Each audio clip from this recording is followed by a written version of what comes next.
take off that way and come back around this way and come down the road, follow the road down, and come back in and set the bag back down here. It's a training exercise. And when I hit that, it will just release at the sandbag. Featuring the Iowa National Guard, sandbags, and a Blackhawk helicopter.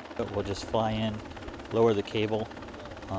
We'll have a guy on the ground who can hook us up, and we'll be communicating with the guys on the ground.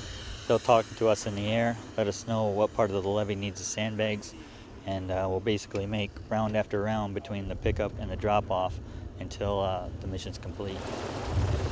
Partnered with the city of Council Bluffs, the main goal of this practice, communication. Just being able to let them know what we'd want them to do when they're in the air, either rescue or fighting the flood and those kind of things. There's a lot of coordination between not only the crew inside the helicopter, but as you can see, all the people on the ground as well. I mean, they're basically the ones assessing the situation and letting us know what they want from us. So there's a lot of communication, a lot of moving parts from the ground guys and us in the air.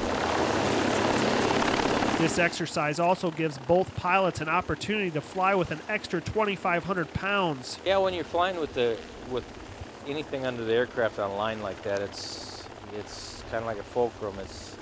If you get it swinging, it teeters you, and you can feel it pulling the aircraft in one direction, then the other direction. So, yeah, it pulls a little bit. A total of 185 citizen soldiers and airmen are deployed in western Iowa, with a mission to help protect a levee system trying to keep Council Bluffs dry. They're very valuable. Not only the helicopter asset, but if you'll notice when you go out and check on the levees, the guards are walking the levees constantly, monitoring the levees, looking for any change in the levees, which is great for us. They're also going to be able to provide us with vehicles, additional manpower, and things that we might need to put to work if there is a flood event.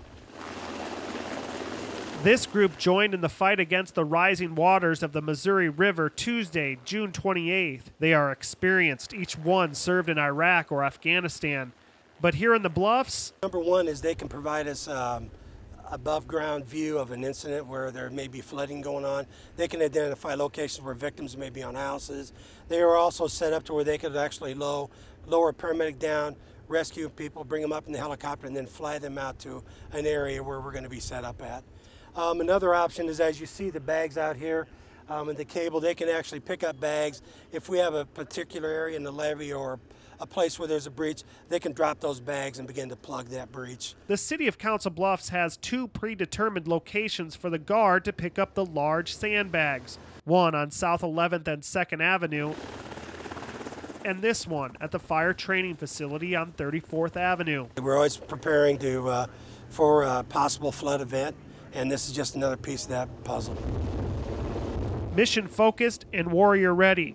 The Iowa National Guard says they're ready for any role they need to fill. We're okay with it being just training scenarios. If they actually call us, that means something has gone really wrong. And so we want to make sure once that call does happen that we're trained up and we know points and locations and can do it as fast and efficiently as possible. With your Council Bluffs News, Peter Sobey.